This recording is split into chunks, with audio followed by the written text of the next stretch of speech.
Pronouns are she, her.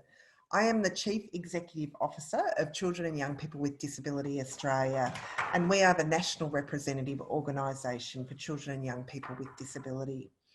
So just a bit of a visual description for me. I have blonde hair, I wear glasses, and I'm wearing a black and white top. I would like to begin today by acknowledging the traditional custodians and of the land in which we're meeting in Australia.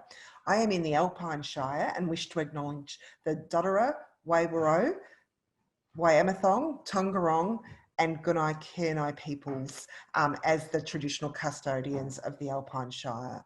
I would also like to acknowledge that in Australia, this was and always will be Aboriginal land and sovereignty was never ceded. I would like to acknowledge all the First Nations people who are joining us today and acknowledging people with disability who are joining us for this event.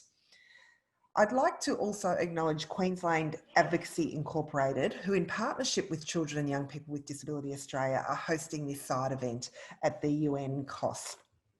So QAI is an independent community-based systems legal advocacy organisation based in Queensland, which is one of our states. And Emma Phillips from QAI is the co-host along with myself today from Children and Young People with Disability Australia.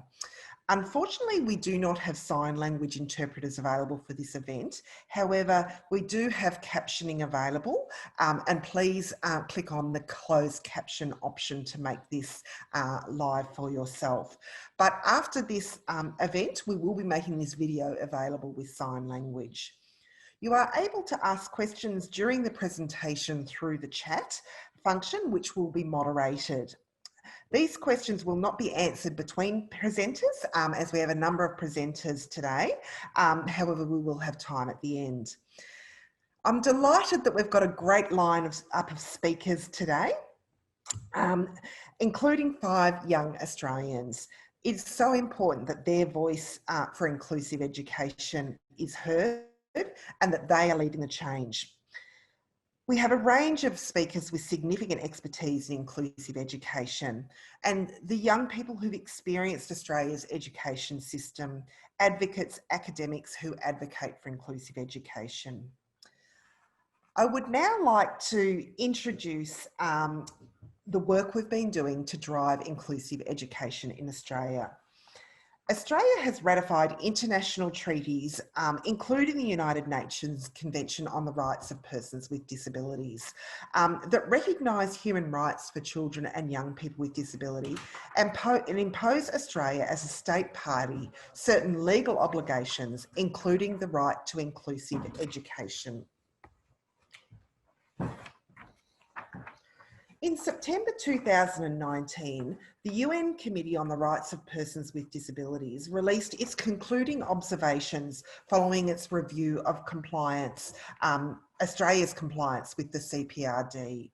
Notably, the CPRD committee expressed concerns about the lack of implementation of many of the recommendations of the 2015 review of the Disability Standards for Education, the significant increase in segregated education, seclusion, isolation, and a lack of age-appropriate settings and insufficient funding for inclusive education in mainstream schools.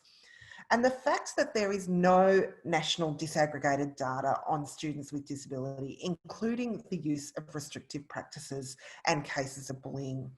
So the CPRD committee was very clear that Australia needs to lift its game to increase inclusive education in line with its international obligations. So we formed in Australia the Australian Coalition for Inclusive Education. It's a coalition bringing together organisations and young people with disability and their organisations that share a commitment to advancing inclusive education in Australia across state and territory education systems, including government and non-government schools. Our coalition is made up of a wide range of organisations, and we've recently formed a coalition youth working group so young people with disability can lead the change for realising inclusive education. In 2020, we published Driving Change, a roadmap for achieving inclusive education in Australia. a document to inform government and educational systems to ensure inclusive education and compliance with the CPRD. Our roadmap has 6 pillars. First pillar is ensuring inclusive education. The second pillar is phasing out segregated education. The third pillar is increasing educational outcomes. Then we have stop gatekeeping, and we have speakers who'll talk about that today, and other discrimination, eliminating restrictive practices, and preventing suspensions and expulsions. So today, each of our speakers, including young people and our advocates and academics, will touch on each of these 6 themes and pillars for change. The document also, which we will post in the chat, has a number of levers for change, which I won't go through today in the interests of time. Today, as I said, we are going into each of the 6 pillars of change. The roadmap, if you like, is a 10-year plan with short, medium and long-term outcomes to ensure the progressive realisation of inclusive education in Australia and compliance with the CPRD commitments that Australia has signed on to. So, inclusive education is the first pillar, which I'll briefly touch on before handing to the other speakers. Inclusive education recognises the right of every child and young person, without exception, to be welcomed as a valued learner and genuinely included in general education. It involves ensuring that learning environments and teaching approaches support full participation of children and young people on an equal basis, regardless of individual attributes or characteristics. To name a few of the essential requirements that we identified in the next 1 to 2 years that need to be done, is we need to see widespread and high quality teacher and principal professional development in inclusive education. We need the Australian government and state and territory governments to have agreed to an inclusive education plan developed alongside people with disability, experts and advocates. We need principals, teachers, professional associations and unions who are advocating for all elements of inclusive education and no further investment in segregated education. Families also need to have robust, transparent and independent complaints mechanisms when their child does not experience inclusive education. And sadly, that is the case in many times in Australia. Finally, we need all parts of the system, unions, teachers and principals associations, singing from the same song sheet to advance inclusive education and not to continue to other and discourage children and young people from being included equally alongside their non-disabled peers. I would now like to introduce a young person on the panel today, Tim Chan, who will discuss his lived experience of education in Australia. My name is Tim Chan. I use he, him pronouns. I am a non-speaking young person on the autism spectrum.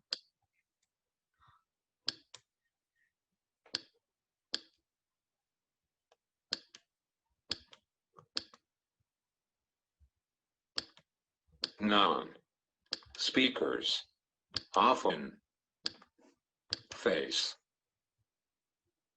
enormous hurdles to access educational opportunity, and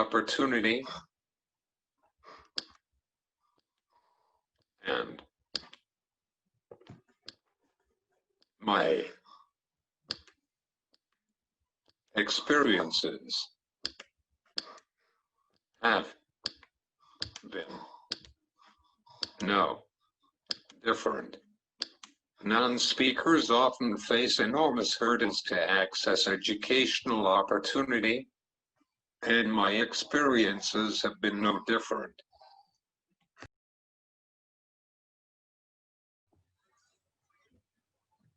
I was diagnosed at 3 with autistic disorder. I did not develop speech despite years of intervention and speech therapy.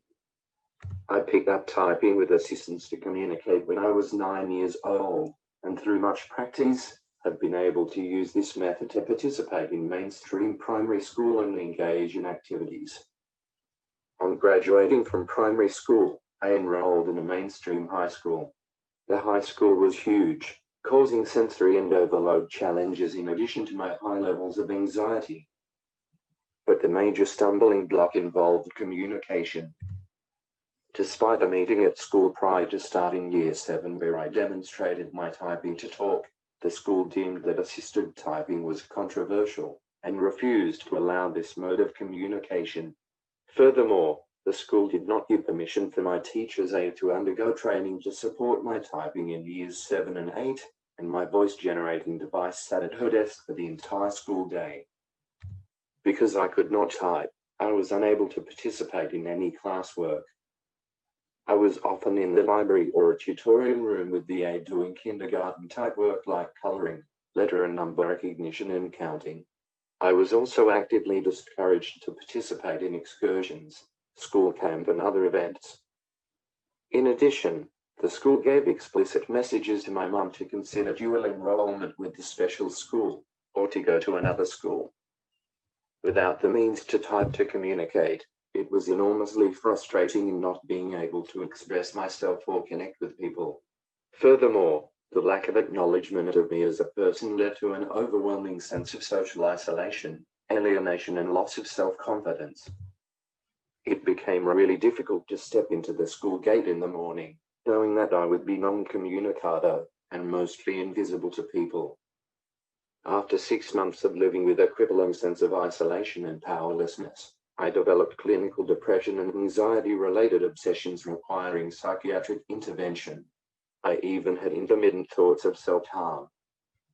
I spent the next 6 years under the care of a child psychiatrist. Luckily, I was supported during this time by my family who never gave up on me, and advocates who pushed for reasonable adjustments. After strenuous negotiation from my team of disability advocates, consultants and family, I was finally given permission to type with my aide in mid-year 9. By then, I had lost much of my zest for learning. However, I tried my best to work in class. On the other hand, it was easier for me to work at home in a quiet and familiar space, but the school made further stipulation that any work I didn't do with my aide at school would not be counted in assessment. So my homework efforts with Mum's facilitation were not taken into account. This subtle form of discrimination excluded me from the right of working at home like the rest of the class, making it difficult for me to do my best work.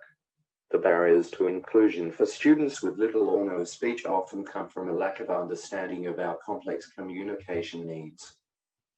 Augmentative and alternative communication has been recognized as a valid mode for self-expression.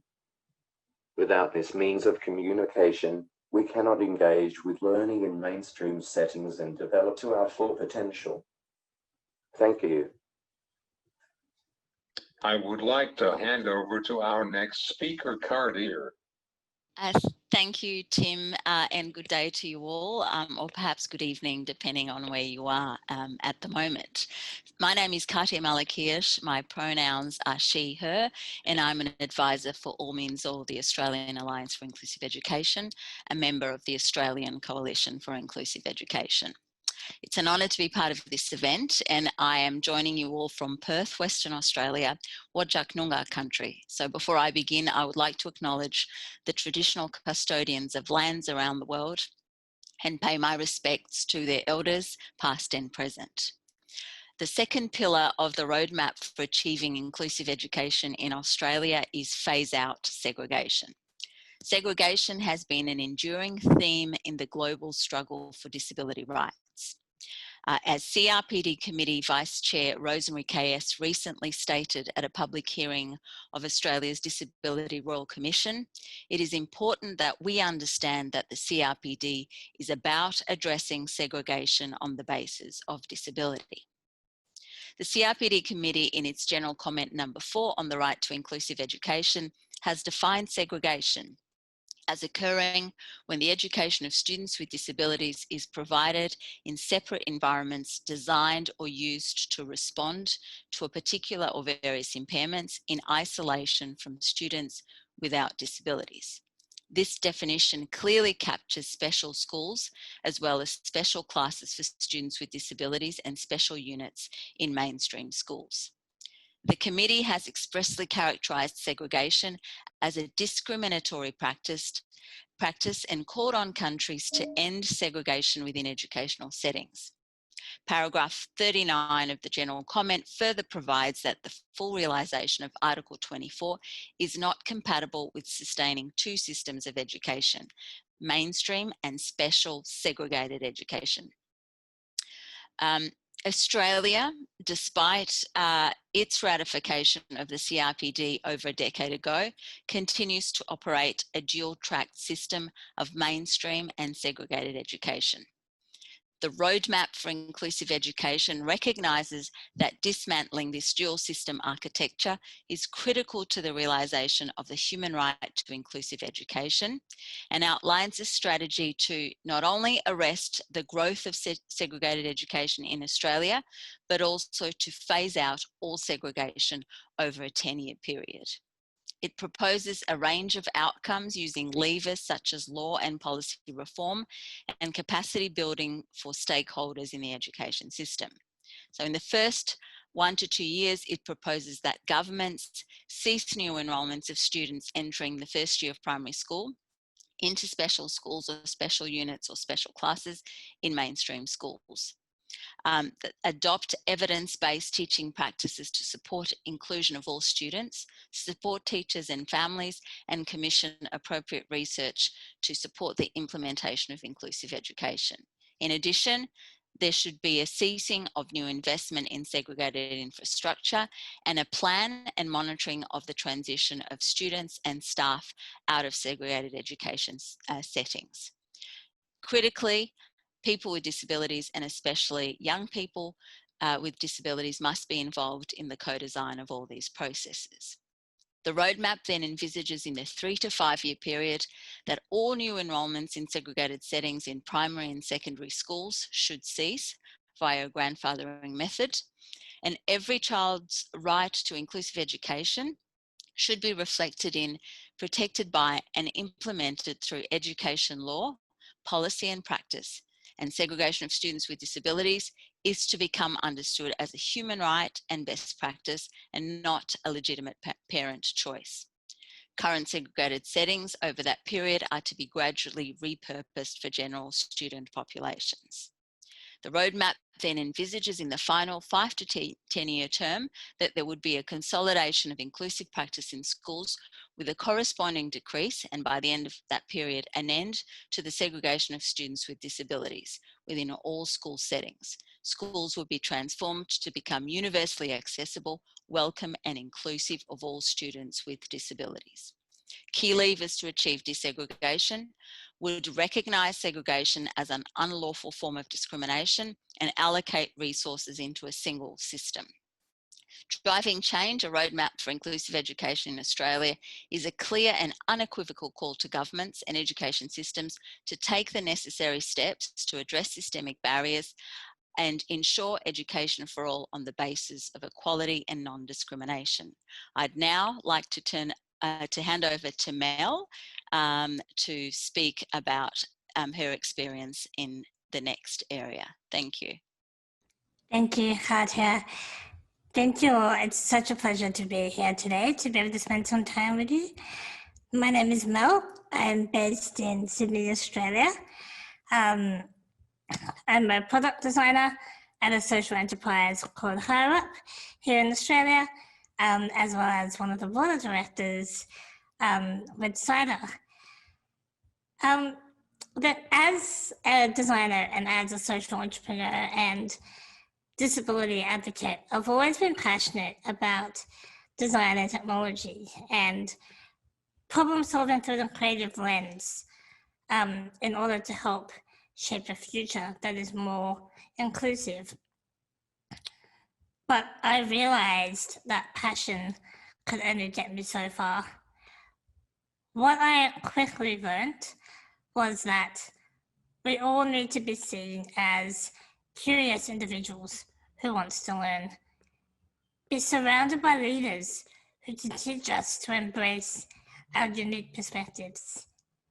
And more importantly, be equipped with the knowledge that will allow us to combine the technical skills and expertise in order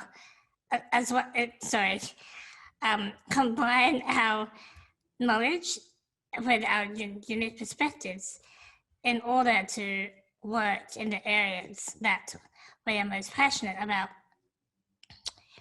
And all of this is underpinned by education. It is exactly what education should be like. But if we take a moment to reflect, is our education system, does it currently reflect this?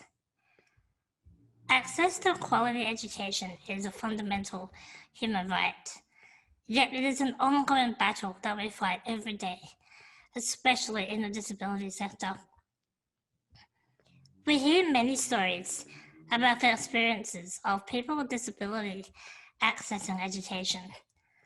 Some of these stories are surprising, some of these stories are shocking. But these are the stories that need to be heard because that would allow for change to happen. Can you imagine an education system where we don't have to fight for inclusion, where unique perspectives will be embraced, opportunities will be created, and talent will be discovered? We're fortunate to be able to live in a country like Australia, which is rather well developed. And our education system here is also much better compared to other places. But we're also far from perfect. I challenge you to think about what access and inclusion means to you. Is it simply just about having wider door frames, ramps, and lifts in our physical environment? Because that's probably what our accessibility guidelines would tell us. But that's not enough. It's also about our attitude and perception and our ability to go beyond compliance. There are far too many individuals with disability being denied education, stories that are left being untold, and changes being made without the voices of people with disability. Education has the power to create a platform where unique perspectives are acknowledged, valued, and respected. It can teach us to be resilient, courageous, and curious. And these are the three principles that guide my work as a designer and a social entrepreneur that are also reflected in my personal life. But all of this, it stems from the fact that disability drives innovation. If you think about access to inclusive and quality education, it emphasizes the importance of combining the power of knowledge with unique perspectives. The world that we live in today was not built for inclusion, but education has the power to change this. It creates a platform for us to be bold and to be brave, to step outside our comfort zones and to accept that it is okay to make mistakes, because that will only create more opportunities for us to learn. We know for a fact that education needs to be improved. Access to the physical environment needs to go beyond compliance. Our attitude needs to shift from special considerations to equal opportunities for participation and contribution. And we all need to accept the fact that we are responsible and accountable for making this happen. It leads us to empathy, and empathy leads us to understanding, and understanding leads us to knowledge. And isn't this what education is all about? Thank you. I would now like to hand over to Lisa. Thanks, Mel. My name's Lisa Bridal. I work at the Community Resource Unit in Brisbane. I'm meeting on Yagara and Turrbal land. I started to learn about inclusive education a quarter century ago when my son Sean was born with Down syndrome. Through Sean, I could see the powerful legacy of inclusive education, as well as the gap between what is and what could be. CREW believes that children growing up together is a foundation for genuinely inclusive communities and the best way to deliver an effective education for all and combat the discrimination and disadvantage faced by people with disability. Today, I'll be examining the third pillar, improving educational outcomes. We want to see schools that are genuinely welcoming and flexible, finding ways for every student to participate and contribute, and follow the same valued pathways into further education, training, and work. To do this, we must see an end to segregation and to see students supported in ways that are consistent with the evidence. It is a painful irony that the students most in need of effective education, those with intellectual disability or more complex needs, are most likely to end up segregated and receiving an inferior education based on all available evidence. Currently, we have a lucky dip education system, one where some students benefit from impressively welcoming classrooms, where educators are routinely planning for everyone's participation and success. And for others, there is painful exclusion and practices which set children up for failure. To make progress, we urgently need a mind shift that says all students can learn, all have value. Recently, a parent shared her greatest wish. I would love it if just one person at the school saw my son as someone who contributes rather than an enormous burden. What commitment can we expect when students with disability are still too often seen as not fitting or at fault when schools struggle? Such thinking erodes any will to harness the creativity and flexibility that students need. And when families say their child not wanted or treated as a problem, many are too heartbroken to expect or advocate for high quality instruction. Inclusive education is not new. The research evidence on the benefits is overwhelming and spans more than 50 years. If we look to the research, we already know a lot about what works and what doesn't in lifting educational outcomes. We know that collaborative planning is critical, that co-teaching and peer tutoring works, and that by adopting universal design for learning principles, classroom lessons are accessible to the vast majority, the greatest number, reducing the need for individual adjustments and providing effective education for students with and without disability. We also know that common practices such as an over-reliance on teacher aides is not supported by evidence and indeed can be isolating for the student, deliver inferior instruction and damage a child's self-worth. Bobby, who graduated last year, says, "Sometimes I was treated badly. It was hard when the adult sat beside me. I liked doing the work myself. School would have been better if I worked with the boys. I didn't speak much if the adult was sitting beside me in class."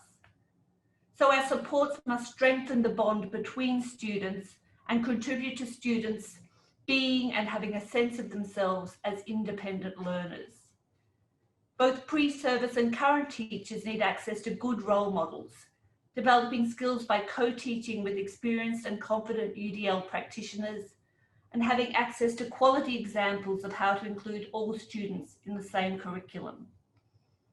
School leaders must support by allowing the time to consult and plan, and they must lead the transformation of school cultures, which would be boosted by increased numbers of teachers with lived experience of disability, and by an expectation that students with disability, including those with complex communication needs, have an essential voice on their own education and the reasonable adjustments that work for them. Families too should be treated as a resource and equal party, not kept at arm's length and only consulted in minimal ways when legally required. Deep, lasting change will only happen with a transformation of hearts and minds, when parents, educators and policymakers and more are prepared to stand behind a set of values about the rightful place of people with disability as equal citizens. Inclusion is every child's birthright. All children belong together. When everyone is there, educational outcomes are better, our classrooms are stronger. Our children and our communities deserve nothing less. Thank you. And I'd now like to hand over to Jocelyn. Thank you. I'm Jocelyn. I am coming to you from Adelaide in South Australia. Before I begin, I'd like to acknowledge that the land I come to from today is the traditional lands of the Kaurna people, and that we respect their spiritual relationship with their country. So I'm Jocelyn. I am a young person living with a significant physical disability, and I am a board member of CYDA. I am wanting to share my experiences of education as someone that acquired a significant disability during my younger years. I grew up attending a local private school in regional Australia. However, when I acquired my disability, I was no longer welcome or able to be reintegrated into education, whether it be within my local private school or a public school. As someone who had significant academic potential beforehand and also after, it was really disappointing to see that this gatekeeping and exclusion occurring not even that long ago, and it still happens today. Disability shouldn't be seen as a barrier. Instead, it should be seen as a potential to increase the capacity not only of teachers at the school and the community, but also peers.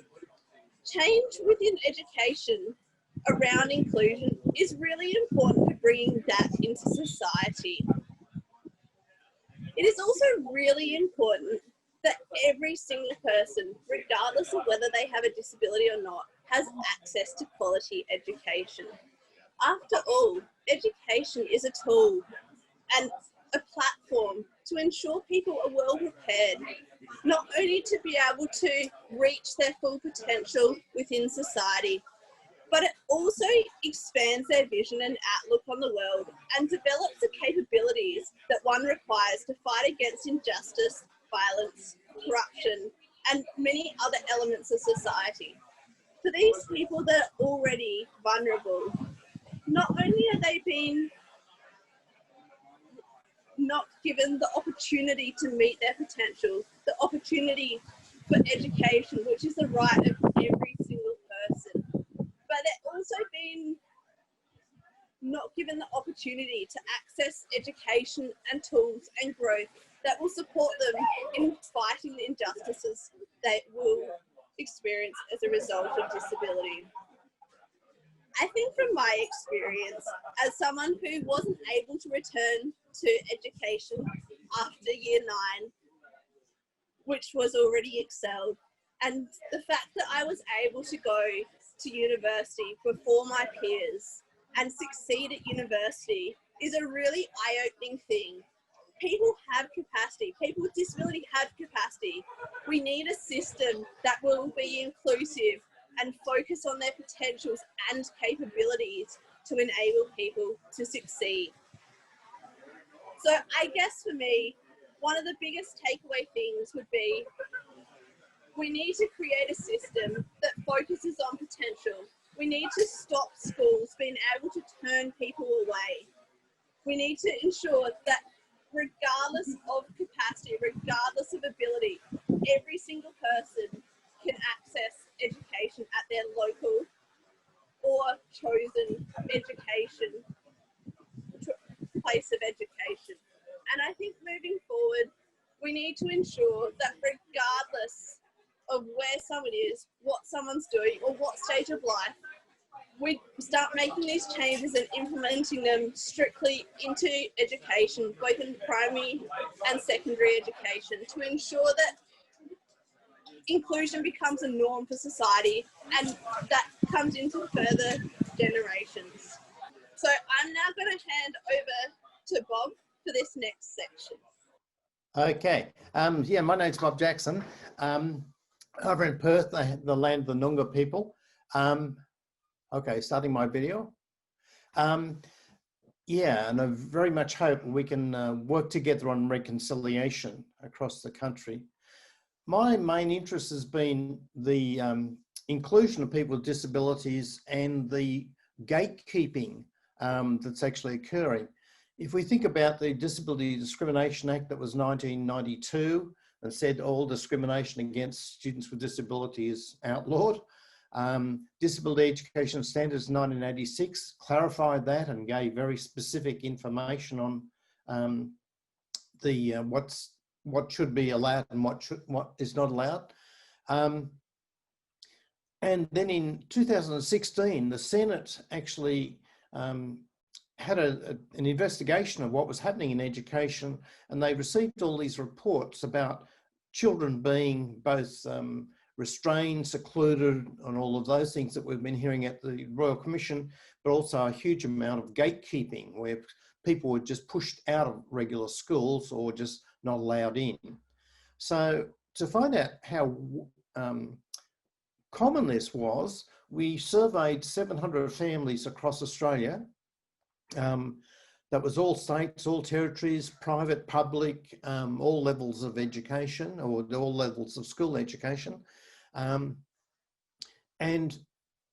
using those things that have been raised in the Senate committee. So we took 16 of those measures. They were either gatekeeping measures, which might have been as subtle as, well, I think your child would do better down the segregated school, right through to, we don't have those sort of kids here. And the other one was in terms of restrictive practices that cover the whole range of things from repeated exclusions, being locked up, restrained, etc. So on these, we asked people, have you ever had one of or more of these things actually happen to you? Over 70% of families reported that they had experienced one or more of those things. This is massive, because almost all of those 16 things are actually discriminatory and against the law. So we have a massive problem. The other thing that was quite interesting was that there was no differences. There was no differences across states. They're all the same. There was no difference between private and public schools or Catholic schools. City versus regional versus remote schools, no significant difference. School size didn't make a difference. There was a slight difference in terms of more likely to get gate kept and restrained in as you got older, but apart from that, there was no other change. And type of disability didn't matter. Even with children with autism, there was no significant difference. Everyone was copying this discrimination. So in terms of what we need to do about that, we've got to ask, why is this happening? How could that ever possibly happen? And clearly, there's no accountability. If parents do raise these issues, they raise them with the principal. If the principal says, well, you know, that's in your child's best interest. They go to the regional office and they send back to the school. They go to the regional director and they send back to the school. They go to the minister and the minister ignores them or tells them to, gives them a brush off. The only way you can do it is to take a discrimination case and risk your house. So the key issue is accountability. There must be some way that these people can be made accountable for breaking the law.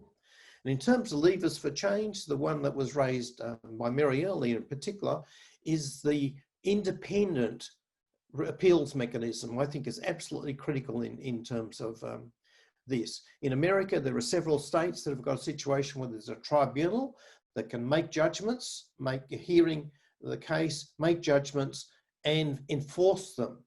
Now they can appeal that, the parents and the schools can appeal that to the courts, but it's very rare. people basically accept that this is actually there. And parents have got a chance. They don't have to risk their house. Secondly, also Mary mentioned the national data collection. At the moment, we have no data on the amount that this is the first data that's ever been published on the rate of gatekeeping in the country. Now, this should be coming out every year for every school, but it's not. The other thing we might like to think about in the short run is maybe starting to use the disability discrimination standards. There are these standards. One standard says you're not allowed to gatekeep an enrolment.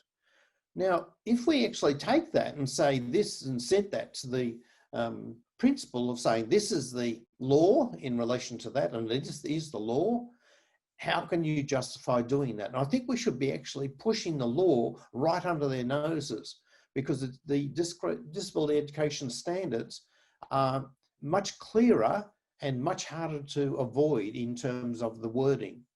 Now, had that actually been successful in a couple of cases, so I think we should keep it in mind as an alternative. The other thing I think in terms of levers for change, and this is why I'm so excited about what's going on at the moment, is we're hearing the student voice. Now, this is the key, I think, ingredient which we've been missing over the years. It's the parents, of course, have been the ones who have produced the change, but it's the student voice that's actually going to, I think, really start to move the world. So I'm really excited about that. So without any further ado, I'll hand over to Jock Young, who's going to talk about his personal experience and thoughts about eliminating the restrictive practices. So over to you, Jock. Thank you, Bob. My name is Jock Young. I'm a Queensland lawyer, and I hope you are having a fantastic day. I have spent my entire life in the Australian education system. And I'm currently studying a Masters of International Law. I thrived in high school, have returned to assist students with disabilities as a volunteer teacher aide, and I have graduated from 2 law schools with distinction. This is why, from my perspective, I can honestly say I've had a predominantly pleasant experience growing up in Australian schools, as thus far I've had the good fortune of succeeding with flying colours despite my disability.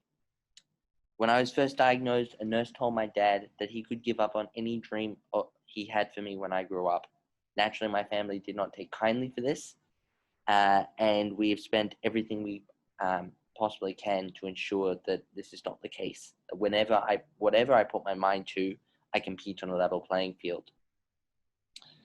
My parents were selective about the primary and high schools I attended, and as a result, I spent 12 years in classrooms where, from memory, I received fantastic support from staff members who genuinely cared about my success.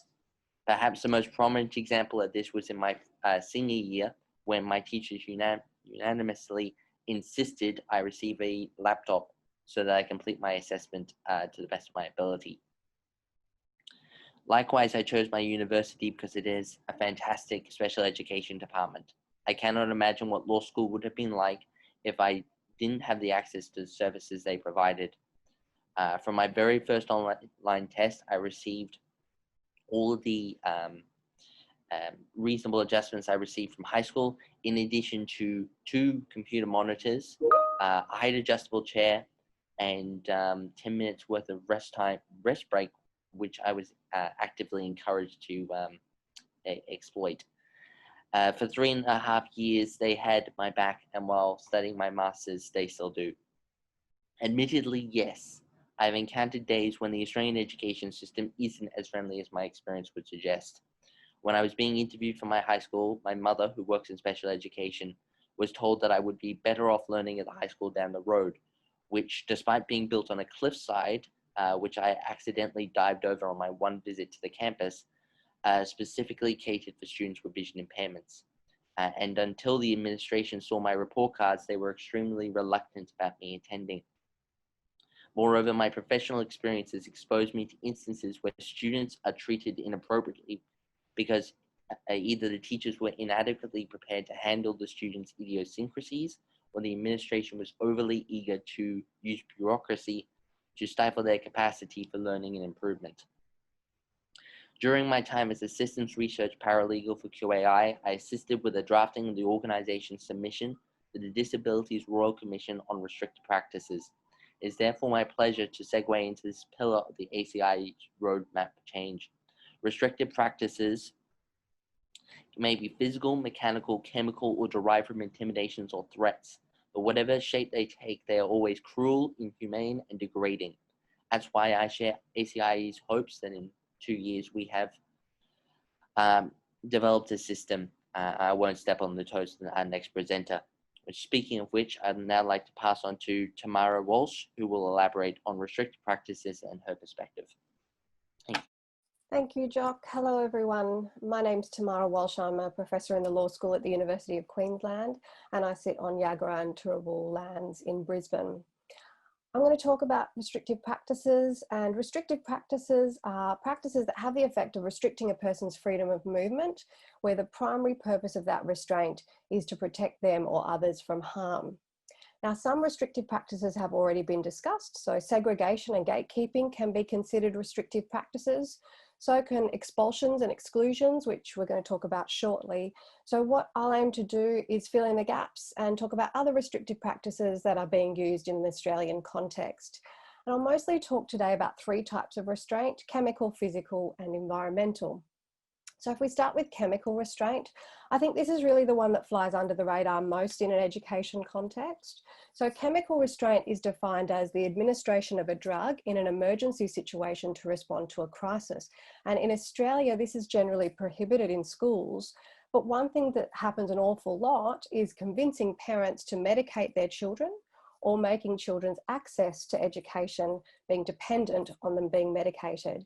And I can say from experience that the decision to medicate your child for behavioural reasons is sickening. When your child is medically well, it goes against every instinct in your body to administer a drug to them whose purpose is only to change or modify their behaviour. And that's particularly the case when you feel you can manage them perfectly well at home with other strategies. And of course, it's children with autism spectrum disorders and ADHD that are most implicated in this. And if we medicate them and essentially sedate them, then we can actually be depriving them of their unique strengths. Physical restraint is the restriction of movement of a child's body, so by holding them down, for example. Now, we can all understand a situation of an educator intervening to grab a child to protect them or someone else from imminent danger. But physical restraints are used much more extensively than that. They extend to grabbing or pulling an arm, or physically placing a child on a chair or forcing them into a sitting position. And of course, we know those things are done routinely in schools, especially with young children. We also hear much more commonly than we should about children being placed in cage-like structures or in repurposed cupboards. There seems to be this perception that if we fill these spaces with cushions, then we've magically transformed them into a best practice response to difficult or challenging behaviour. But we know that's just not the case, and some children experience serious psychological trauma as a result of being placed in these kinds of restricted environments with or without an adult present. Mechanical restraints are an extreme form of physical restraint, and that's where an object is used to restrain a child. Now, this can be through equipment or straps, but it can also be through restrictive clothing. And I confess, I feel a little bit uncomfortable with the increasing use of weighted blankets. I feel that they serve the same purpose. Now, the complexity in this is, of course, some children benefit from and ask for weighted blankets. But I think in some contexts, the use of these kinds of restraints raises really profound questions about whether they're really being used in the child's best interest or whether we're actually using them for other reasons. It's environmental restraints, though, that are probably discussed most and brought up most in my research, and they're often discussed amongst parents. And these include some of the practices that we've heard about already. So practices of seclusion and containment, and of course that can include restricting a child's access to the classroom, having them educated in a separate space, or putting them in a sensory or chill out room that seems to be proliferating at the moment. It's also more subtle things, of course, like excluding children from excursions and field trips, from sports carnivals, from sports lessons, and also from camps. And of course, gatekeeping is another environmental restraint, preventing a child's access to the physical space of the school, either completely or by restricting the amount of time they can spend at school by mandating they can only spend certain hours of the day there or certain days of the week. The concern, of course, is that these practices can be used really as a matter of convenience in situations where the child could have been supported to participate. Parents express a lot of concern that by restricting a child's access to activities like this, their right to education is being encroached on, and also that the child is being dehumanised and debased by these practices. But I actually think there's even more to it than this. I think that by allowing other children to watch us treat children with disabilities like this means that all children suffer, and it very much influences the values that they carry through the rest of their lives with. The problem we have, of course, is that most of this goes on behind closed doors. And sometimes the only way we find out about it is when we observe it in our own classrooms, or if it finds its way into the media. But there does need to be an acknowledgement that all of this is very tricky and very complex, and individual children's needs will differ. I strongly feel that our politics shouldn't get in the way of making sure those needs are met. And as has been said by young people today, we need to be good listeners. We need to recognise that some strategies and environments work for some children and not others, and we have to be very responsive to individual children's expressed needs. And I think, as many of the panellists have said today, that that is what is missing from our approaches, the children's voice. In some circumstances, I feel we might be able to negotiate consent with a child to use some kinds of restrictive practices that they welcome. As I say, weighted blankets is an obvious example. Some children ask for time out, and it's important that we do respect that as well. I feel that as teachers, educators, and as parents, we probably need to be asking children more why they act in certain ways and what we can do to support them in those moments where they feel that they're in crisis. And of course, as we've learned today, older children are our best source of information on what does and doesn't work in an educational context. So I think probably what we're all concluding is that possibly the most important right of a child is their right to be heard. And our goal needs to be proactive in finding ways to make sure that that particular right is realised. And with that in mind, I would like to hand over to Cassandra. Thank you, Tamara. My name's Cassandra. I'm speaking to you today from Brisbane, Australia. My pronouns are she, her. I have brown hair, I'm wearing glasses and a blue and white striped shirt. I'm in my final year of my Bachelor of Laws. I acquired my disability in 2017, and today I'll be sharing some of my experiences in higher education before introducing the sixth pillar of the roadmap, prevent suspensions and expulsions. My experience at university has overall been very positive. Fortunately, I have had nothing but great support from disability services, providing me with adjustments, as well as being a go-between with teaching staff when required. My experience with disability advisors at university has been excellent. I have not had my disability or my adjustments be doubted or questioned. Outside of disability services, I have unfortunately experienced gatekeeping.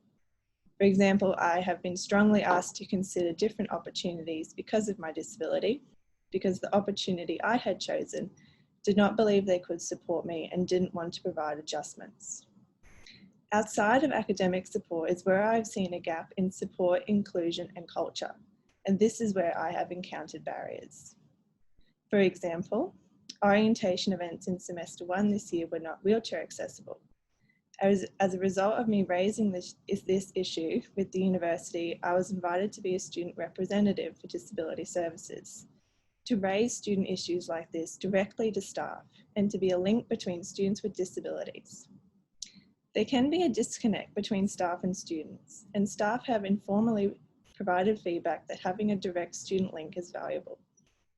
It's valuable for students as well, because we can raise concerns and have a voice at a faculty and university-wide level of decision-making that the majority of the student body are otherwise excluded from.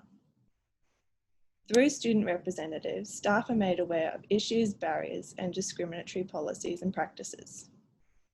As a student representative, I'm able to provide feedback, suggestions, and ideas to benefit students with disabilities. Particularly in the area of disability, having students with lived experience with a disability be included, consulted with, and listened to is crucial. A small group of staff at my university had been asking for the university to endorse the development of a disability inclusion action plan. This year it was endorsed and I was invited to be student co-chair of the working group designing and developing the plan. Our small group consists of staff with disability, staff from key areas and myself as the student voice. We're hoping that this plan facilitates a culture shift around the awareness, understanding and acceptance of disability at university. Having such a high-level strategic document about disability will provide benchmarks and accountability across the university to help realise the right to inclusive education. Since I started my study, I have noticed among the student body a growing positive culture around disability. Students with disabilities now have representation on the representative student body, a community to connect, and multiple student clubs and societies are creating abilities officer roles for students with disabilities to further inclusion. It's essential that people with disabilities and students with disabilities are included in all levels of decision making, and are included in relevant roles at all levels. Myself, other students and staff are working to eliminate the need for such strong advocacy by only a select group of people. For education to be truly inclusive, such a heavy load to realise this right to inclusive education should be borne equally by all. Prevent suspensions and expulsions is the sixth pillar of the roadmap. CYDA's 2019 National Education Survey found that in August and September 2019, 15% of students with disabilities surveyed had been suspended in the last year, and 1.8 were expelled. Students with disability experience suspensions and expulsions regularly in Australian schools, which is a manifestation of the lack of understanding of disability and appropriate available supports. Failure to prevent suspensions and expulsions of students with disabilities will mean that the right to inclusive education will fail to be fully realised. I'd now like to hand over to Cecile to expand further on this pillar.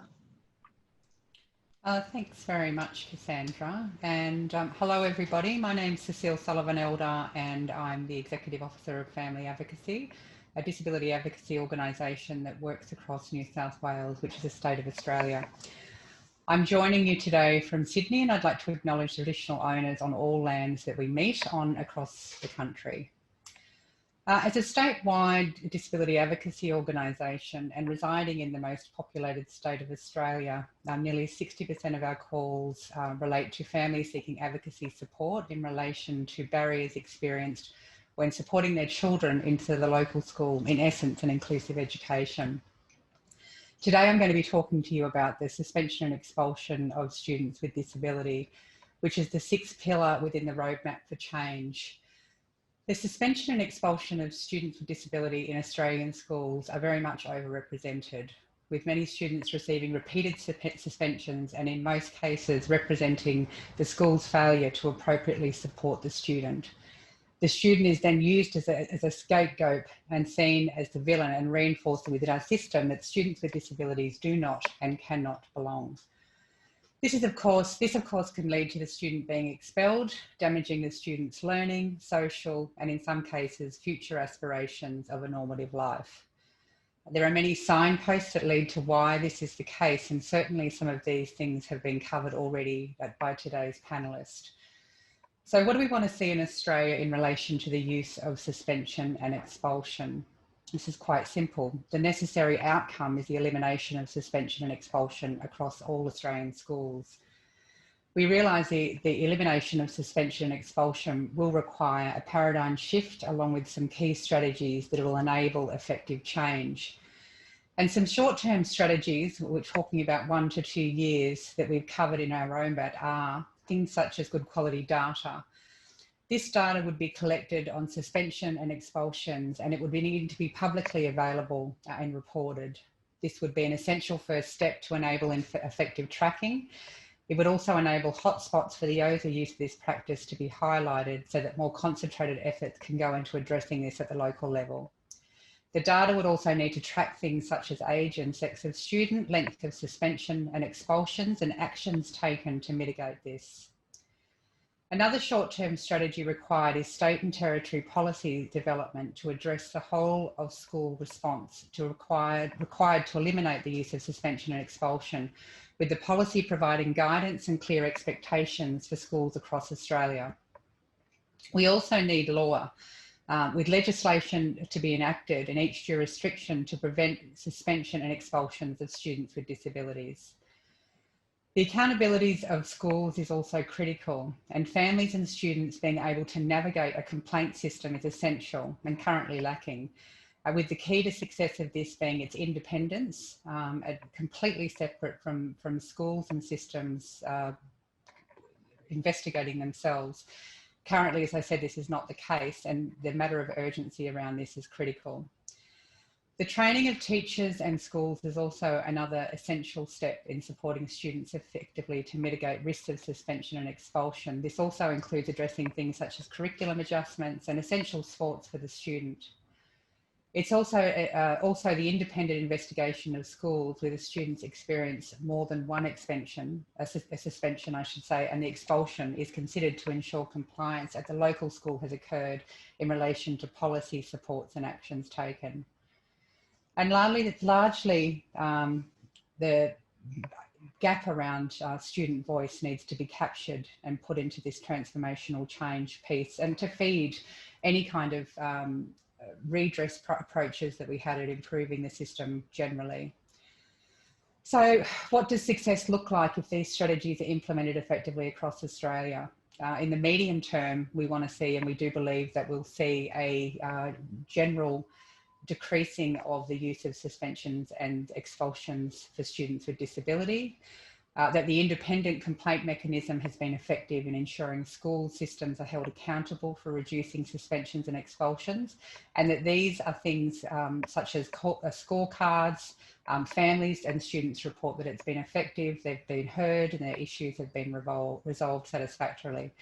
And that the culture of schools have changed, and that suspensions are now only considered as a last resort and for the most serious behavioural transgressions.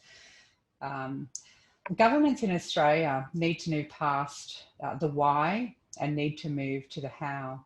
This roadmap and its 6 pillars encapsulates the whole of system reform necessary to transform the current discriminatory system that many students experience. We need some really strong leadership here in Australia, and currently it's lacking, and it's a really critical experience to realise change. So we look forward to working with everybody on here today and all of the other panellists to progressing this in Australia. Thank you. Thank you so much, Cecile. We've got a few moments for questions. I'd just also like to acknowledge the traditional owners of the land on which I am today in Brisbane, Queensland, Australia, which is the Turrbal and Yagara people. And I'd like to specifically acknowledge our first Australians with disability, most especially today, Aboriginal Australian children with disability in the educational system. We've got 2 questions have come through the chat. If any of our attendees have any further questions, please feel free to ask them using the chat function at the bottom of your screen. But first, I'd like to put to our panel the first question, which was the biggest barrier to inclusive education seems to be values and beliefs. Until that is addressed, all the systemic and local barriers that the panellists reported will remain. How do the panellists think that can be addressed? I think I'd just like to pick up something that Tamara said, and I think responsibility and, as Cecile said, move from the why for inclusive education to the how. Young people, like the young people we've got on the panel today, must be heard and listened to, and we must embed processes for student voice throughout the whole education system, and that must be a right that students are heard in their local schools, and that they are valued equally. So I think, how do we embed student voice and agency across the whole of our educational system, for me, is the big challenge and the big opportunity moving forward. I just want to say, so Lisa here, so I agree very much that student voice is critical, and it requires actually a power shift that currently isn't seen in schools. I mean, I think we still have lots of historical hangovers about, you know, the place of children in our society, and that's reflected very much in our schools. But I also think the other issue is that while special places exist, we will always see a lack of will to do better in progressing inclusive education.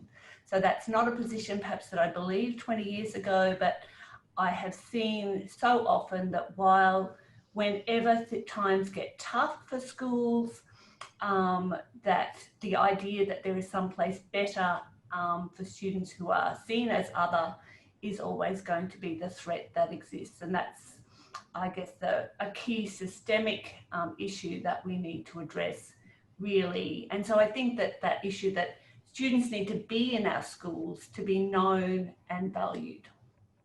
Yeah, and I think I'd probably quickly add to that, it's an intergenerational thing. So we're feeding in, if students are there, they're seen, they're alongside, everybody's together. The next generation, it becomes more common. So it's not a quick fix, but it's one that actually needs some radical change to get that started. I'd probably, one thing that I'd add there is that we're really talking about a paradigm shift. And I think at the core of that, of the paradigm, the current paradigm is you know, discriminatory practices effectively are sort of cloaked under this history and language of, you know, benevolent paternalism, special places, care and protection. And I think we need to shift from that paradigm into a rights-based paradigm. And it has to be understood that, you know, access to education on the basis of equality and non-discrimination is fundamental for every child. And that's the sort of conversations I think that we sort of need to have in the education space about how to make that happen. I think also just to add on to what everyone's already said as well, I think it's also about taking the voices of students and young people with disability to the next level by fostering a more collaborative culture between stakeholders in the education sector, between families and between students themselves. And I think it's being able to, I guess, embed the voices of students in the process is the first step, but then it's also being able to take that a step further by being accountable and responsible for the actions and the insights that we've gained from these stories that we hear. Thank you so much. Unfortunately, that leaves us with no further time. I'd note there was a second question posed in the chat, which related to whether there's been an attempt or we can work together to proceed with pursuing the federal government over human rights violations in respect of Article 24. Katya has commented in the chat in response to that question, but unfortunately, I'm afraid our time is running out very quickly. So I'd like to thank my name's Emma Phillips and I'm from Queensland Advocacy. I'd just like to thank our wonderful esteemed panel for sharing their thoughts and expertise. I think you'll all agree it was a really wonderful discussion. We are so grateful to have had the opportunity to work with such inspiring leaders, including our incredible young leaders in this area, and to do so within the framework of the broader discussions that were made possible by the United Nations 13th Conference of the State Parties to the CRPD. I'd like to thank Children and Young People with Disability Australia and Mary Sayers in particular for partnering with us and also being a long-term ally in the journey towards implementation of Article 24 in Australia. I'd also like to thank the United Nations Department of Economic and Social Affairs, Division for Inclusive Social Development, for hosting such a wonderful range of side events alongside COSP 13, including this event. I'd like to thank the Australian Human Rights Commission and the Department of Social Services for supporting the attendance of the Australian NGO delegation at COSP 13 virtually and in person in previous years. And finally, I'd like to thank my wonderful colleagues from Queensland Advocacy Incorporated, Sophie Wiggins and Shannon Bell, for their instrumental work organising this event. In closing, it really does all begin with education. Education is the first formal introduction a child has to a society where he or she will normalise the experience of segregation and exclusion, or alternatively of welcoming and inclusion. The right to an inclusive education in Article 24 of the CRPD acknowledges the vital importance of inclusive education for the full development of human potential and sense of dignity and self-worth, to strengthening respect for human rights, fundamental freedoms, and human diversity, the development of not only mental and physical ability, but also personality, talent, and creativity, and to enable effective participation in society. It is vital that we all, collectively and individually, continue to work towards the realisation of this right. Today, we offer you the ACIE roadmap as a blueprint for driving the change we need to see. Thank you very much.